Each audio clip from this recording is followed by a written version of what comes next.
मेरठ में आवास विकास की रेजिडेंशियल कॉलोनी शास्त्री नगर के सेंट्रल मार्केट का मामला अब सिर्फ इलीगल कंस्ट्रक्शन वर्सेस कानूनी कार्रवाई का नहीं रह गया है।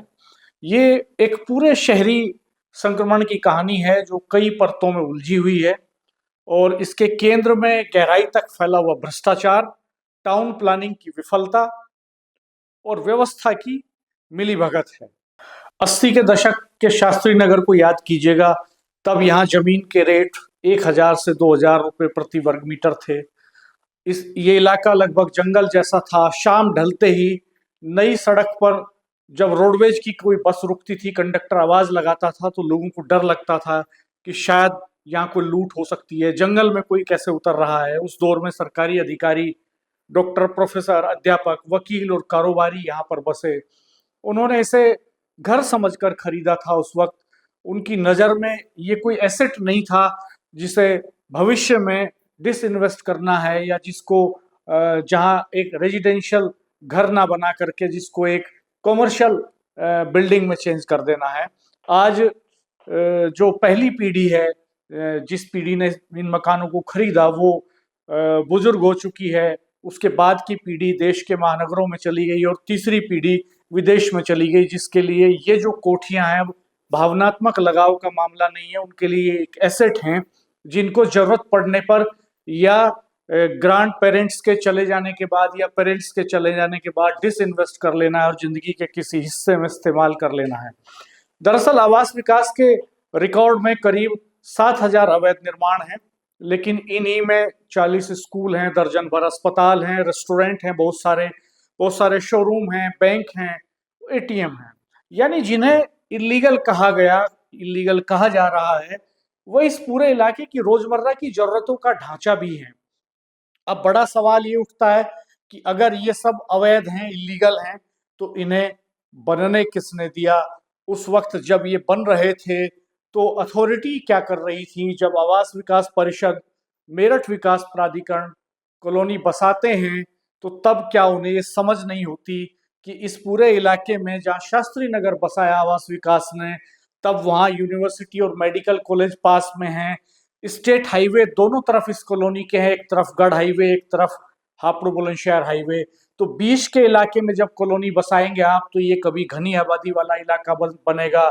यहाँ लोग रहेंगे तो बाजार और स्कूल, अस्पताल की जरूरत होगी, रोजमर्रा की एफएमसीजी की जरूरत, चीजों की जरूरत होगी। लेकिन टाउन प्लानिंग यहाँ फेल हो गई। टाउन प्लानर्स ने ये सब सोचा ही नहीं, और जब उन्होंने ये सब सोचा नहीं तो उन्होंने यहाँ की जरूरतों के हिसाब से कॉमर्शियल स्पेस प्लान ही नहीं किए। और जब ये प्लानिंग फेल हो गई तब इस खाली जगह को सिस्टम ने नहीं भरा, टाउन प्लानर्स ने नहीं भरा, इसको बाजार और करप्शन ने भरा।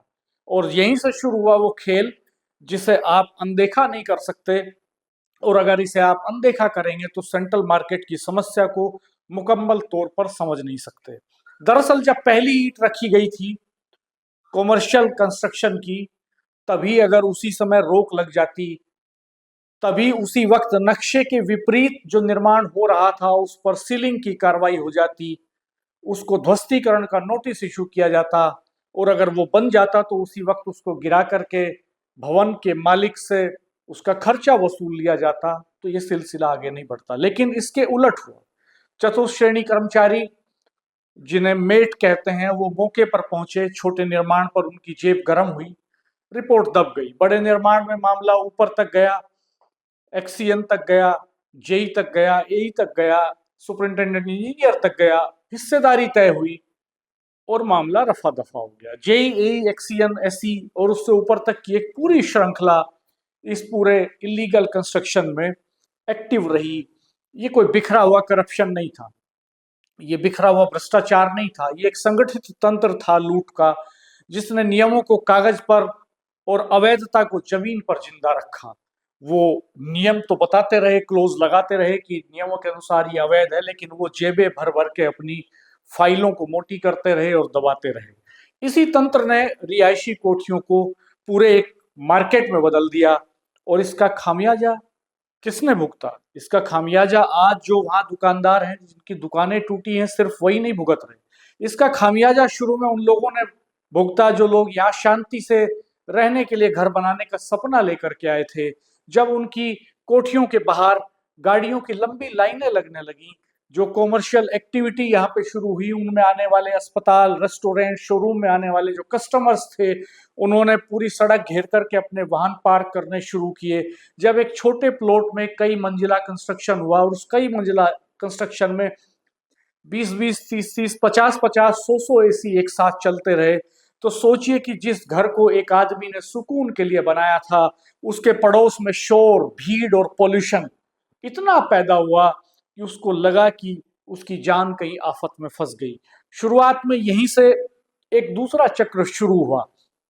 उस वक्त ऐसे जो सीनियर सिटीजन्स थे, उन्होंने इनकी शिकायतें भी की, लेकिन जब यहाँ पर किराया लाखों में पहुंच गया, यहाँ पर प्रॉपर्टी के रेट आसमान छूने लगे, तो विरोध करने वालों ने भी सोचना शुरू कर दिया कि जब सिस्टम ही ऐसा है तो वो पीछे क्यों रहें। बेरोजगारी भी इसके पीछे एक फैक्टर बनी। लोगों ने सोचा कि जब धीरे धीरे पूरा इलाका कमर्शियल में बदल रहा है, तो क्यों ना वो भी अपनी कोठी को जो रेजिडेंशियल है एक कमर्शियल सेंटर में बदल दें, क्यों ना अपने बच्चों के लिए रोजगार का अवसर यहाँ पर पैदा कर लें या किराए पर देकर मोटा पैसा कमा लें। इसका नतीजा ये हुआ कि इस इलाके में जहां पर कभी 1000-2000 रुपए वर्ग मीटर में जमीन अलॉट हो रही थी, वहां आज 1.5-2 लाख रुपए मीटर में भी जमीन अवेलेबल नहीं है। ये एक रिहायशी कॉलोनी जब एक हाई कॉमर्शियल जोन में तब्दील हो गई, तो आप समझ सकते हैं कि क्या हालात पैदा हुए होंगे। अब सुप्रीम कोर्ट के आदेश पर यहाँ ध्वस्तीकरण की कार्रवाई हुई, लेकिन यहाँ से सबसे बड़े और असहज सवाल खड़े होते हैं। दरअसल क्या सिर्फ सीलिंग से जस्टिस हो जाएगा? क्या सिर्फ किसी कंस्ट्रक्शन को गिराने भर से न्याय हो जाएगा, या उस पूरे भ्रष्टाचार के तंत्र पर भी कार्रवाई होगी जिसने इस स्थिति को पैदा किया, जो इसके लिए जिम्मेदार है, जिसने इससे पूरे करियर में करोड़ों रुपए बनाए अवैध रूप से और एक अच्छे भरे रिहायशी इलाके को मुसीबत के कगार पर धकेल दिया। क्या मेरठ शहर के अबुलेन बाजार, बम्बे बाजार, लालकुर्ती बाजार, सदर बाजार ये भी अवैध हैं? अगर नियम एक है तो कसौटी अलग क्यों दिखाई देती है? और अगर नियम एक है उसका पालन करने पर आप उतर आएंगे, तो क्या इस पूरे शहर को जमींदोज कर देंगे? पूरे शहर पर बुलडोजर आप चला देंगे? क्या सरकार अपनी बनाई इमारतों की जांच करेगी? क्या शास्त्री नगर में जो मेरठ के नगर निगम का दफ्तर बना है, जिसका नक्शा पास नहीं हुआ, बिना नक्शा पास कराए इतना ह्यूज कंस्ट्रक्शन वहां पर किया गया करोड़ों रुपए का, क्या उस पर बुलडोजर चला देंगे? क्या उस पर भी हथौड़े चलेंगे? क्या उसको गिरा दिया जाएगा? क्या सुप्रीम कोर्ट उसके बारे में कोई फैसला देने वाला है? क्या ये मामला सुप्रीम कोर्ट के संज्ञान में है भी कि नहीं है, या आने वाले समय में कोई पीआईएल लेकर के इसको जाएगा? ये बड़े अहम सवाल हैं। और अगर ऐसा होता है और सुप्रीम कोर्ट इसको ध्वस्त करने के आदेश देता है, क्योंकि कानून सबके लिए एक है, तो क्या हालात पैदा होंगे? अगर स्थानीय बाजार खत्म कर दिया गया है, तो विकल्प क्या है? वो लाखों लोग जो इस इलाके में रहते हैं, क्या वो इन भीड़ दूसरे शहर के भीड़ भरे बाजारों पर निर्भर हो जाएंगे? क्या जाम और प्रदूषण की समस्या और शहर की बर्बादी कोई न्यू ऑर्डर मान लिया जाएगा, या फिर नागरिकों को ये मान लेना चाहिए कि वो अपनी जरूरतें ऑनलाइन पूरी करें, बाजारों में जाना ही बंद कर दें, दुकानों में जाना बंद कर दें? तो अगर लोग कस्टमर्स दुकानों पर जाना बंद कर देंगे, बाजार पर जाना बंद कर देंगे, तो ये जो छोटे फुटकर दुकानदार हैं, होलसेल का काम करने वाले हैं, ये जो पूरी चेन है ये तबाह हो जाएगी। जब हर स्तर पर लोग अपना हित साध रहे हो और शहर के लिए समग्र सोच नदारद हो, तब आम आदमी के पास क्या विकल्प बचता है? वो भी इस तरह से सोचने लगता है कि उसका फायदा जिसमें है वो उस पर चला जाए, वो ऑनलाइन मार्केट पर चला जाए। अब ये मामला सिर्फ इलीगल कंस्ट्रक्शन का नहीं है, ये जरूरत, लालच, पॉलिसी की फेलियर, टाउन प्लानिंग की फेलियर, सरकारों की विफलताओं और संगठित भ्रष्टाचार की कहानी है। और इस कहानी के पीछे बहुत कुछ छिपा हुआ है, जिसको ये अंधा कानून देखने की कोशिश नहीं करता है। जब तक इस पूरे तंत्र की जवाबदेही तय नहीं होगी, जब तक सेंट्रल मार्केट पर की गई हर कार्रवाई को बारीकी से समग्रता के आईने में नहीं देखा जाएगा, तब तक हर तरह का एक्शन सवालों के घेरे में रहेगा। सवाल सिर्फ इतना नहीं है कि आज कुछ लोगों के घर वहां पर टूटे हैं, कुछ लोगों के व्यवसायिक प्रतिष्ठान वहां पर टूटे हैं। सवाल ये भी नहीं है कि बुलडोजर सिर्फ कुछ विशेष लोगों पर चल रहा था, अब यहाँ दूसरे पक्ष के लोगों पर चला तो इससे खुश हुआ जाए, इसको राहत माना जाए। सवाल इससे कहीं बड़ा है, सवाल पूरे शहर का है, सवाल पूरे समाज का है। और सवाल ये भी है कि जब ये अथॉरिटीज बनाई इसलिए गई थी कि ये प्लानिंग के तहत एक प्लान वे में शहर बसाएंगी और ये तय करेंगी कहाँ पर इलीगल कंस्ट्रक्शन बैंड हो पूरी तरह से, कहाँ पर रिहायशी कंस्ट्रक्शन हो, कहाँ पर कमर्शियल कंस्ट्रक्शन हो। तब इन अथॉरिटी के जिम्मेदारों का क्या होगा, उनकी उनकी जवाबदेही क्या है। और इन अथॉरिटी के जिम्मेदारों के साथ सफेद पोश लोग भी मिले होते हैं, विधायक सांसद मंत्री भी कई बार इनके साथ मिले होते हैं।